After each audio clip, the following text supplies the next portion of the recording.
Mga idol, kinumpirma nga po ni Dave McMenamy na may 4 na teams ang tumawag sa agent ni LeBron na si Rich Paul para tanungin ang asking price ng kanyang kliyente. Well, ayon sa source, ito ay ang Los Angeles Clippers, Cleveland Cavaliers, Dallas Mavericks at Golden State Warriors. Tama nga ang inyong narinig, Golden State Warriors. Alam naman natin na matagal nang gustong kunin ng Lakers si LeBron. Sinubukan na nga nila itong kunin last trade deadline at ang mismong si Draymond Green na ang nagsabi. At ngayon, sinusubukan pa rin ng Golden State na makuha ito. Sa katunayan, isa si Mike Dunleavy Jr. sa mga tumawag kay Rich Paul para pag-usapan ang trade. Imagine kung pumayag si LeBron, Stephen Curry with LeBron, tandem sa Warriors. Si Curry sa labas, si LeBron sa loob, napakagandang duo nito.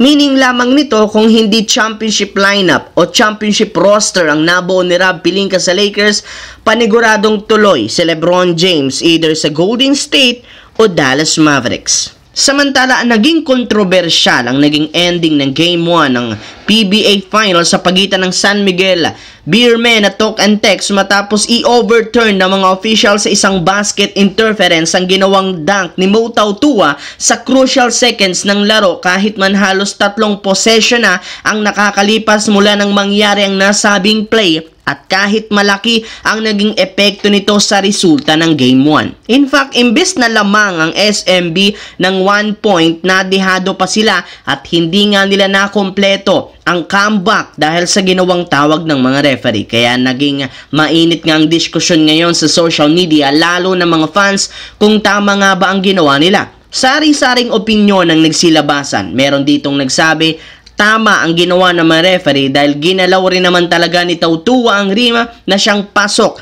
sa criteria ng isang basket interference, habang ang iba naman nagsabi na natural o one motion lamang ang nangyaring paggalaw ng rim since dunk nga ang ginawa kaya di talaga maiwasang gumalaw ito. Ginawa na rin naman ito ni Westbrook ang ganitong play noon laban sa Golden State at wala ngang tinawag ang mga referee kaya mukhang nanghihinala ngayon ang mga fans na may nangyaring palakasan. Anong masasabi niyo dito mga idol?